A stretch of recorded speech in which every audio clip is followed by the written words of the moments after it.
Uma família de Natal inventa uma língua maluca para se comunicar.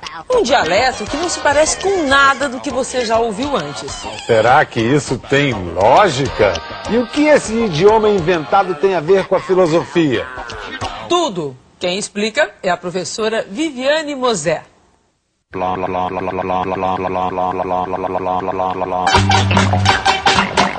Japonês? Isso é fundamento, irmão. Russo?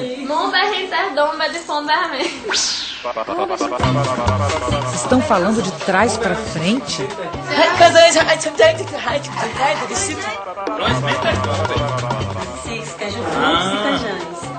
Você consegue decifrar o que eles estão dizendo? Nem português eu sei falar, quanto mais essa língua.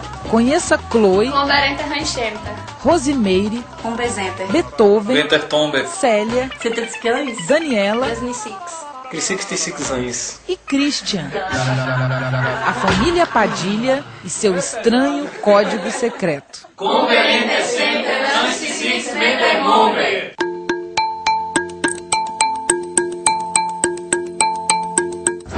Eu vou dizer o que é e ela diz o que é. Chega. Camarão. Coco. Carne de sol. Caranguejo. O código é uma brincadeira que Dona Célia e as duas irmãs aprenderam na adolescência. Desde os meus 11, 12 anos que eu pratico. Muitas pessoas perguntavam se não era alemão, né? E vocês falam alemão e a gente não ligava, continuava no código, dando show mesmo. E ninguém reclama, não?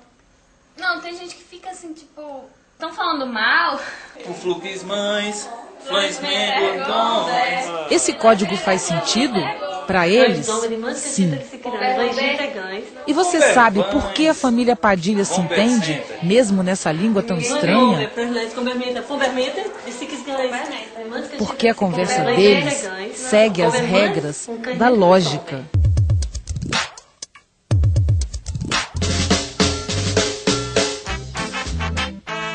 E a laranja que é? Pera, lima ou que é seleta? A laranja vermelha preguiça sozinha na melancia. Como é que é? Laranja vermelha preguiça sozinha na melancia? Preguiça sozinha na melancia? Não tem nada a ver uma coisa com a outra. Não tem sentido. Não tem sentido. A gente pode dizer que ela não tem lógica, não é isso? Não. Mas o senhor já ouviu falar nessa palavra, lógica? Lógico. Ah, e quer dizer o que para o senhor? Lógico que quer dizer alguma coisa que seja verdade. Que combina. A palavra lógica é muito comum no nosso dia a dia. Todo mundo diz, é lógico, quando não tem dúvida sobre alguma coisa. Ou seja, quando o que é dito faz sentido. Pensar, logicamente, é alguma coisa que está incutida em todas as pessoas. Na feira, na minha cabeça, na sua, em casa. Essa é uma tradição de pensamento que teve origem na Grécia Antiga. O filósofo grego Aristóteles é considerado o pai da lógica. Você lembra que no domingo passado a gente falou que o filósofo Platão dividiu o mundo em dois? O primeiro é o nosso, onde tudo é ilusão. O segundo é o das ideias, o mundo do pensamento e da verdade. Aristóteles era discípulo de Platão, mas não pensava como seu mestre. Não existe separação. Verdade e aparência estão aqui, ao nosso redor. Mas como diferenciar uma da outra?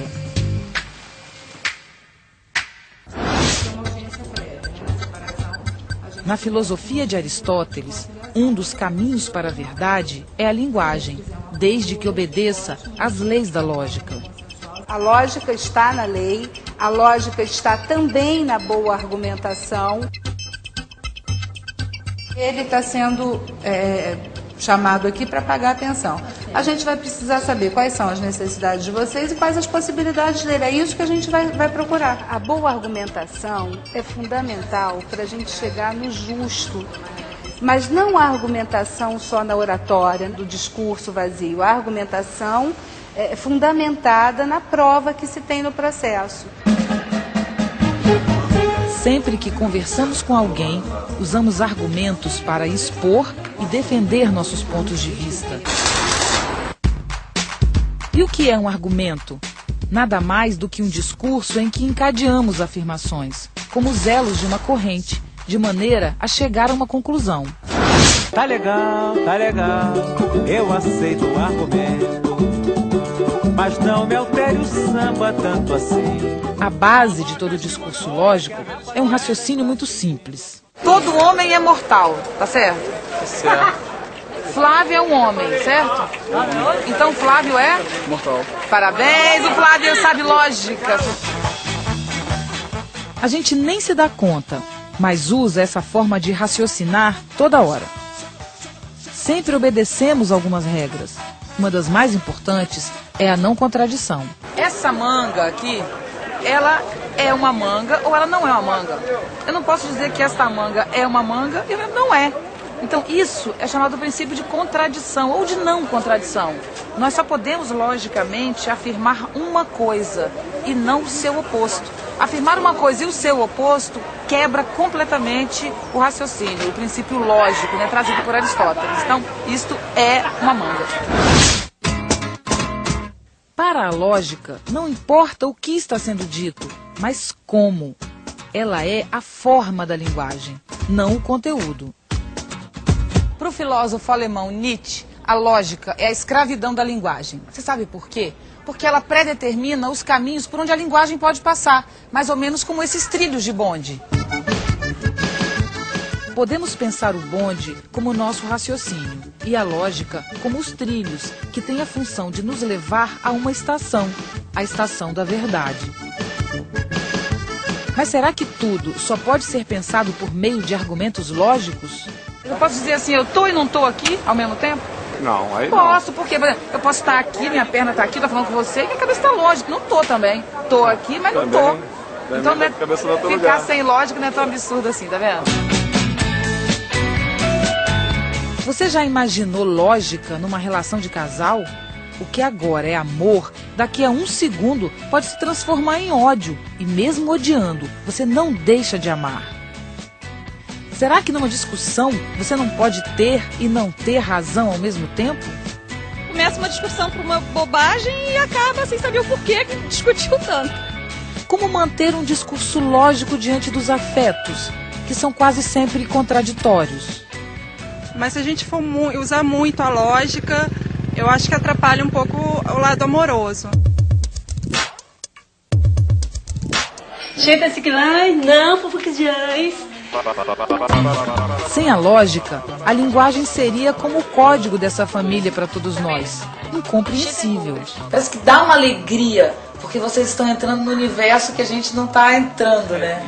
E é o que as crianças fazem, né? Por outro lado, quando a gente se prende a regras muito rígidas, corre o risco de bloquear o pensamento.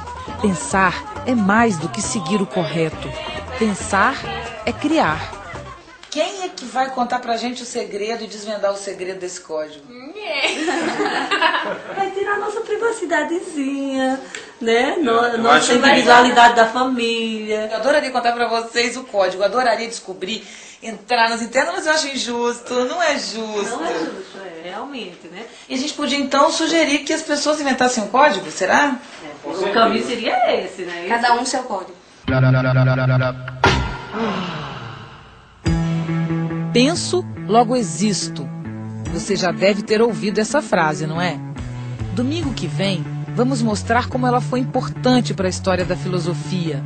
Mas será que você existe porque pensa? Você quer pensar junto com a gente sobre isso? Então não perca o próximo episódio de Ser ou Não Ser. Até lá!